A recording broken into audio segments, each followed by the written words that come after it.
Rolling. It's November 2nd, and it's Rusty Wilson again interviewing Candis Callison. Candis, I was wondering if you could tell our listeners and how you got involved in the field you are. I understand you're a producer and director. Can you tell us a little bit how that came about? Well, I actually have a business degree. I have a BA in business administration, and I set out to change the corporate world and rise straight to the top, and something along that line changed. I went to Europe for about a year after I finished university, and when I came back, the job market was really depressed, and I was searching for a long time, working many and sundry jobs.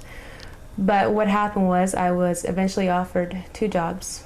One was in banking, which would have been right along the lines that I thought I wanted to go into, and the other was a 6-month term working in communications with a director who was going to produce documentaries, write, do a lot of things, and pass those skills on to me.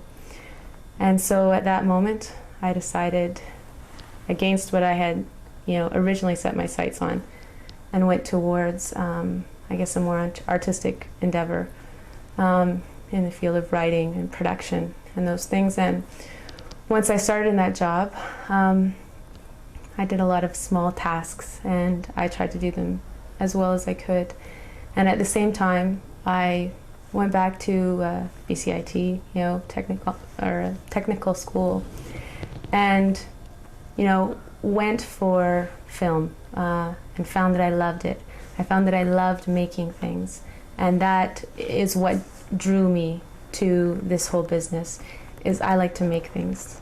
I like to draw things. When I was a child, I liked to draw things and have this thing at the end, this product.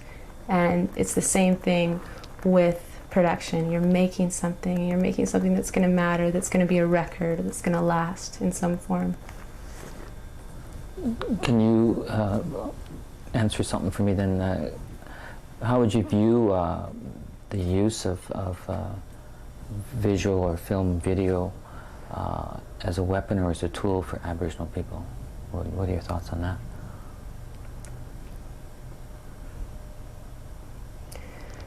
Well, I think that the visual medium, covers a lot of things from, drama to journalism. And since I've most recently come from journalism, I can talk a little bit about that and how that can be used by Aboriginal people. I think that so often it's seen that the media is this entity that's going to twist things, and the CBC or CTV did something, and so often that's what we think of. It's like this big entity, but really the entity is people just like you and me, who are trying to make things, who are trying to tell stories that reflect accurately people's viewpoints, that balance one another, and ultimately give you a story where you can decide what you think about events that have taken place. And I think that Aboriginal people can use this in their own communities. I mean, that's where I like to see it ultimately. I mean, I think it's important for Canadians to hear our stories. I think that it will enrich their lives.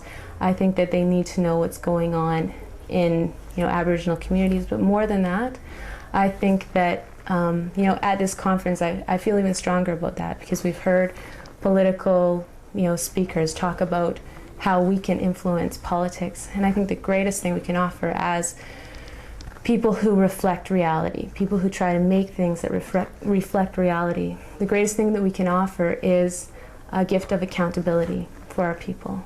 So, when we know that a political leader isn't doing the right thing, we can go out there, get different points of view, help people not to be afraid to speak their point of view, because they know there's this director, there's this reporter, there's this producer who's going to hear what they're saying, who's going to translate it accurately, or as accurately as they can, and produce something that will help their community in some way, will make their political leaders accountable, that will provide the things that, you know, make democracies run. I mean, ultimately, what we have are, you know, band councils, which are based on a form of democracy. And how democracy works is that, you know, the artists and the media people, they make the leaders of those democracy accountable to the people, and I think that's our job.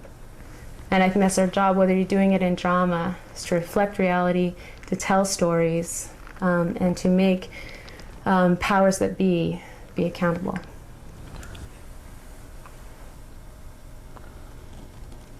Sitting in the conference earlier, when one of the guests, you know, a hereditary leader and chief, said that Aboriginal people involved in the media or the visual arts in any way have an obligation, a sacred obligation, he said, to tell the truth and to raise consciousness.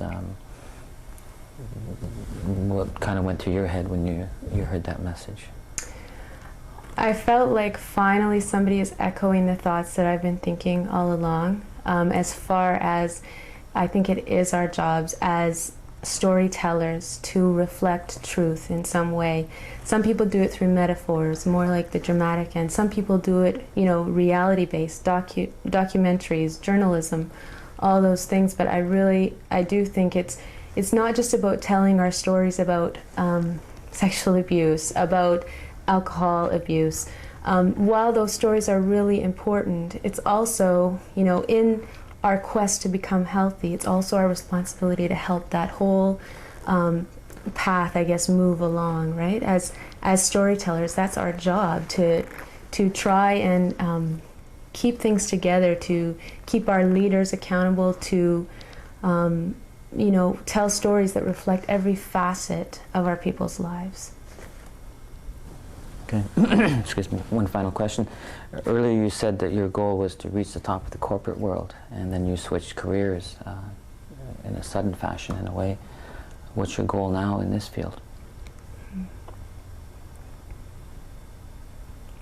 My goal now is to tell stories, to make small films that tell the truth, that speak about reality, whether that be in drama or documentary. And if they make it big, great. I'd like to reflect reality in such a potent way that perhaps it would border on, you know, guerrilla filmmaking. You know, people like Spike Lee, that kind of thing. But I guess that's where I want to head right now. I mean, that's my goal, is to make things that matter. And I perhaps was, you know, misled thinking that the corporate world was where things matter. I mean, I think what's inside of me is to reflect the world around me and to tell those stories of my experience, of the people around me, of their experience. And that's what I want to do. Thank you.